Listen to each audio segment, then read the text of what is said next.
Strategy को implement कैसे किया जाए, स्ट्रैटेजी को इंप्लीमेंट करने के लिए क्या करना चाहिए। तो मैं आपको 5 स्टेप्स में आज इस प्रश्न का उत्तर दूंगा। तो उसमें मेरा पहला पॉइंट है, ensure that your strategy creates unique strategic position.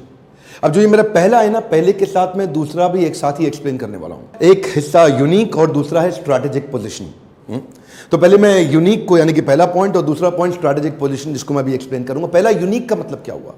Unique का मतलब है कंपनी को ना ऐसे ही मत चलाते रहो जैसे चल रही है।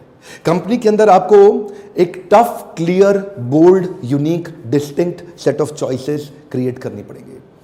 मतलब क्या हुआ?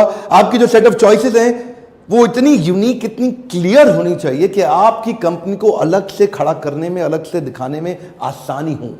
और दूसरा हिस्सा स्ट्रैटेजिक पोजीशनिंग, यानी कि वो जो यूनिकनेस है वो स्ट्रैटेजिकली पोजीशन भी हो रही हो। इसके भी 2 हिस्से हैं। मतलब क्या? प्रॉब्लम सॉल्विंग प्रोडक्ट और problem solving positioning. Problem solving product के बाद यानी कि प्रोडक्ट वो होना चाहिए, वो नहीं जो मार्जिन ज्यादा देता हो, वो नहीं जो मार्केट में बिकता हो, नहीं बिकता हो, चलता हो, नहीं वो जो कस्टमर की सबसे बड़ी बर्निंग प्रॉब्लम सॉल्व करता हो। और उसके बाद न केवल प्रॉब्लम सॉल्विंग प्रोडक्ट बनाना है, बल्कि उसकी प्रॉब्लम सॉल्विंग पोजीशनिंग भी करनी है।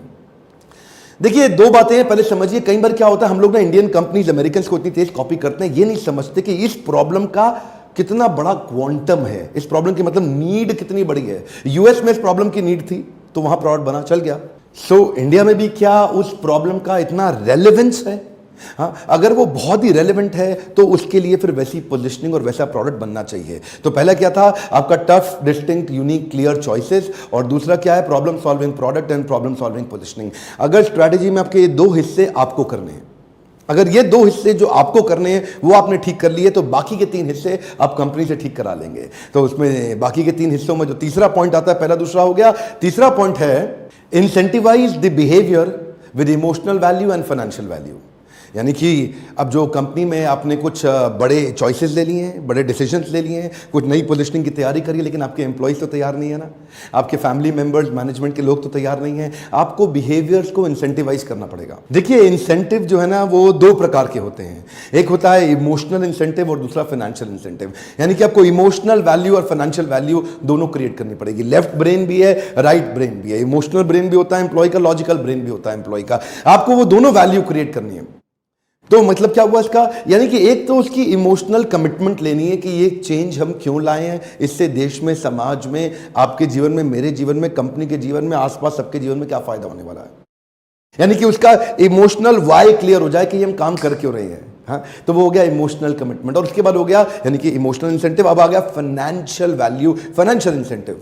यानी कि जो बिहेवियर वो ठीक करेंगे, नए सेट ऑफ बिहेवियर जो आपने एक्सपेक्ट किया ना, क्योंकि आपने पहले 2 स्टेप जो हमने डिस्कस किए थे उसमें बड़े परिवर्तन ले आए, तो अब वो परिवर्तन आपने डिसाइड करें। कंपनी ने तो किए नहीं। एग्जीक्यूशन फेल क्यों होता है?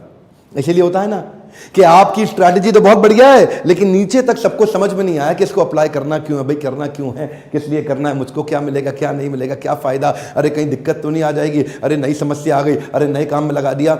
उनका इमोशनल कमिटमेंट आपको लेना पड़ेगा। तो इमोशनली उनको इन्वॉल्व करिए, उनको एंगेज करिए। जिधर है इमोशन वहीं आता है डिवोशन। आग सीने में लगनी चाहिए, पीछे नहीं, आपको मालूम है ना। और दूसरा है फाइनेंशियल वैल्यू, यानी कि जो बिहेवियर वो कर रहा है उसके ऊपर उसको इंसेंटिव देने चाहिए। अब जब वो इंसेंटिव आप देंगे, उसको फाइनेंशियली भी देंगे, इमोशनली भी देंगे, तो आपके साथ लग जाएगा। तो यानी कि आप और आपकी टीम अब एक हो गई। अब एग्जीक्यूशन थोड़ा आसान होगा। ये 3 स्टेप थे। आपने उनका इमोशनल कमिटमेंट ले लिया, अब उनका विल तो आ गया है, अब वो करना तो चाहते हैं, लेकिन कहीं स्किल डेफिसिट तो नहीं है।